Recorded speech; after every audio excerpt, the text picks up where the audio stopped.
Hello, good afternoon दोस्तों। My name is Dharmendra Kumar Prajapat. और पिछले लेक्चर में हम बात कर रहे थे आपकी क्लास 10th की जो मैथमेटिक्स की एनसीईआरटी की बुक है उसके चैप्टर 2 के बारे में, और उसकी हम सॉल्व कर रहे थे एक्सरसाइज 2.2। और उसी 2.2 जो हमारी एक्सरसाइज है उसी का आज ये हमारे आगे हम इसको सॉल्व कर रहे हैं। तो पिछले लेक्चर में हमने दो क्वेश्चन स्टार्टिंग 1.1 और 1.2 सॉल्व कर लिए थे। अब हम इसके अंदर सॉल्व करेंगे 1.3। तो 1.3 स्टार्ट करते हैं। तो इसमें आपके जैसे क्वेश्चन दे रखा है 6x² माइनस 3 माइनस 7x।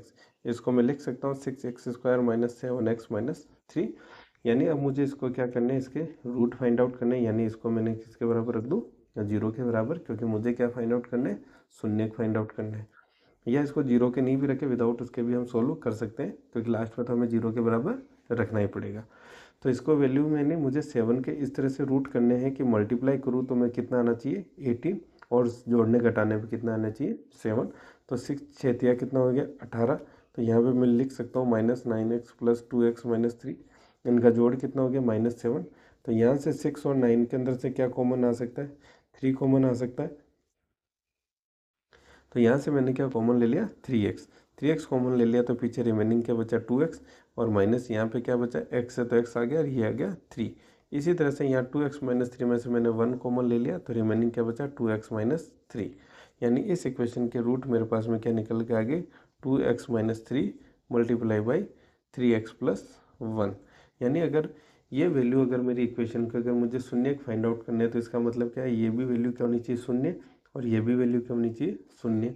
तो शून्य फाइंड आउट करने के लिए क्या हो गया, भाई 2x माइनस 3 की वैल्यू भी क्या होनी चाहिए 0, और 3x प्लस 1 की वैल्यू भी क्या होनी चाहिए 0। जब इसको सॉल्व करेंगे तो x की वैल्यू क्या आ जाएगी 3/2, और इसको सॉल्व करेंगे तो x की वैल्यू कितनी आ जाएगी -1/3। यानी यहाँ से मैं कह सकता हूँ कि भाई मेरा अल्फ़ा की वैल्यू तो कितनी है 3/2 है, और बीटा की वैल्यू को कंसिडर कर लिया मैंने -1/3। ये हो गए मेरे शून्य फाइंड आउट।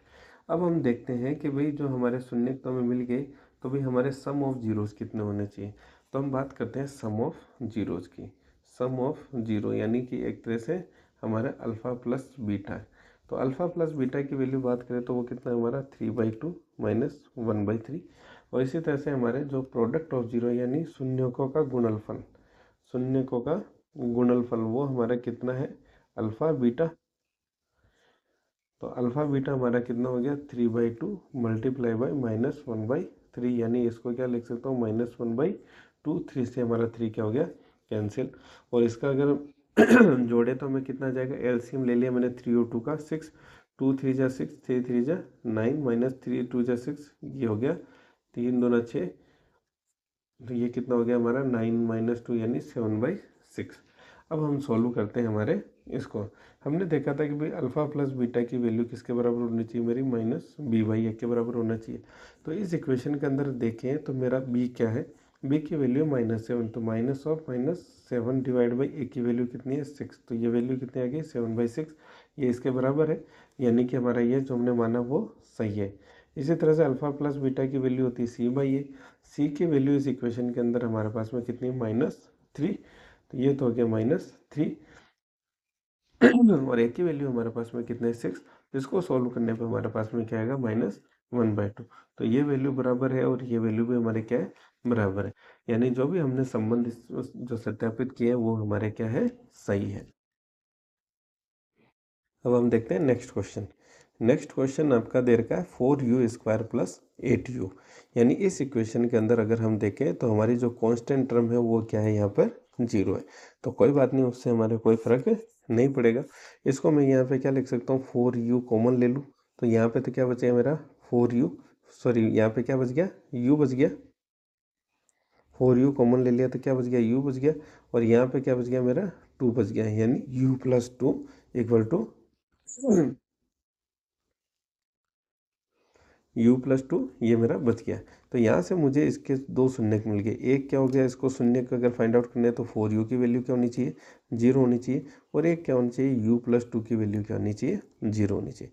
तो यहाँ से मुझे क्या मिला कि एक तो u मेरा क्या है 0 है, और दूसरा एक मेरा u क्या होना शून्य क्या होना चाहिए मेरा u की वैल्यू -2। तो यहाँ से अगर मैं देखूँ तो मेरे अल्फ़ा तो वैल्यू होगी 0 और बीटा को वैल्यू कितनी ले ली टू, क्योंकि अल्फ़ा की वैल्यू जीरो का मतलब इस इक्वेशन में अगर मैं यू को जीरो रख दूँ तो भी मेरे पास में क्या हो जाएगी, इक्वेशन का मान क्या हो जाएगा, जीरो। और बीटा की वैल्यू अगर मैं -2 भी पुट कर दूँ तो भी मेरे पास में इस इक्वेशन का मान क्या हो जाएगा, जीरो। तो अब हम बात करें भाई सम ऑफ जीरो का मतलब हो गया अल्फ़ा प्लस बीटा, वो वैल्यू कितनी होगी, 0 -2 बराबर -2। इसी तरह से जो हमारे प्रोडक्ट है ऑफ हमारे जो शून्यकों का गुणनफल है वो कितना हो गया, 0 इंटू -2, वो कितना हो गया, 0 हो गया। अब हम इसको वेरीफाई करते हैं। तो अल्फ़ा प्लस बीटा की वैल्यू हमारे पास में कितनी होनी चाहिए, -b/a। तो -b यानी ये कितना हो गया, -8 हो गया। a की वैल्यू कितनी होगी, 4, तो ये कितना हो गया, -2।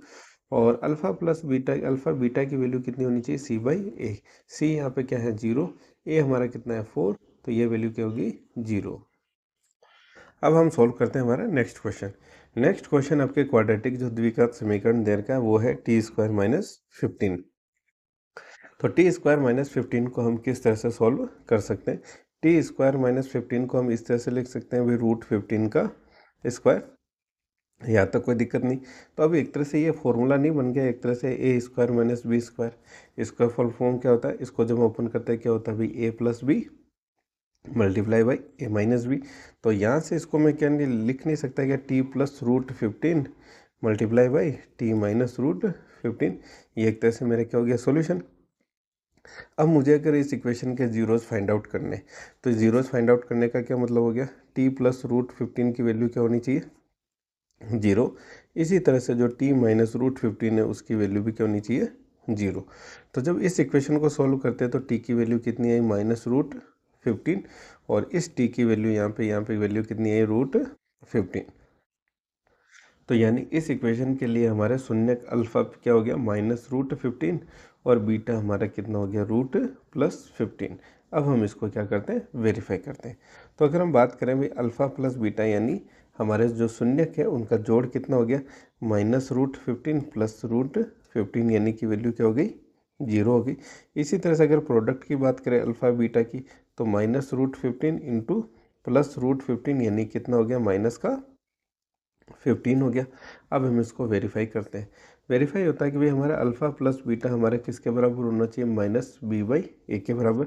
यहाँ पे हमारे t की कोई टर्म नहीं है तो b की वैल्यू क्या होगी, 0, a की वैल्यू 1, यानी अल्फ़ा प्लस बीटा बराबर 0। इसी तरह से हमारे पास में अल्फ़ा प्लस बीटा बराबर c/a। c की वैल्यू इस इक्वेशन के अंदर है -15, a की वैल्यू 1, यानी ये मुझे क्या मिल गया, -15। तो यहाँ से हम क्या कह सकते हैं कि हमने जो संबंध वो सत्यापित किया था वो हमारा संबंध किस तरह का है, हमारा सही संबंध है। अब हम देखते हैं नेक्स्ट क्वेश्चन।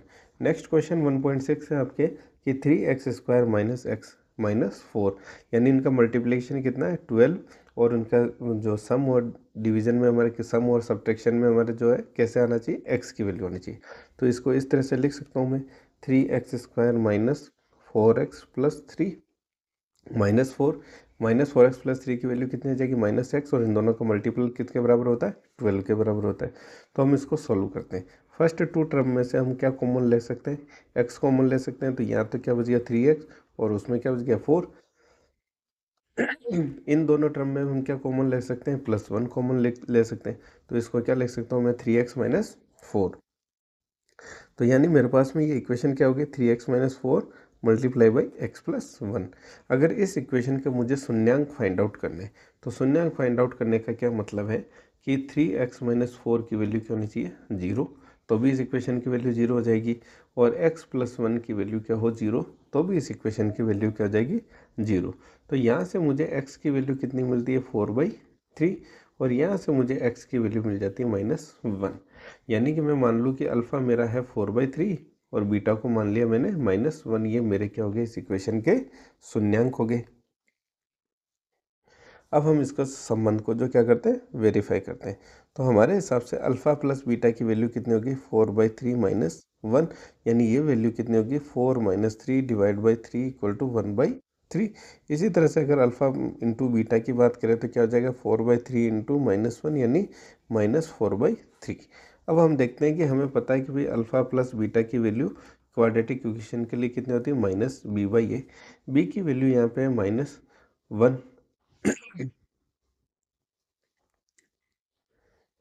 बी की वैल्यू क्या है हमारा, ऑलरेडी -1, और ए की वैल्यू 3, तो ये वैल्यू क्या आ गई हमारी 1/3 जो कि सेम है। इसी तरह से अल्फ़ा प्लस बीटा की वैल्यू होती है c/a। सी की वैल्यू यहाँ पे -4 और ए की वैल्यू 3, यानी ये दोनों वैल्यू हमारी क्या करते हैं, सेम आ जाती है।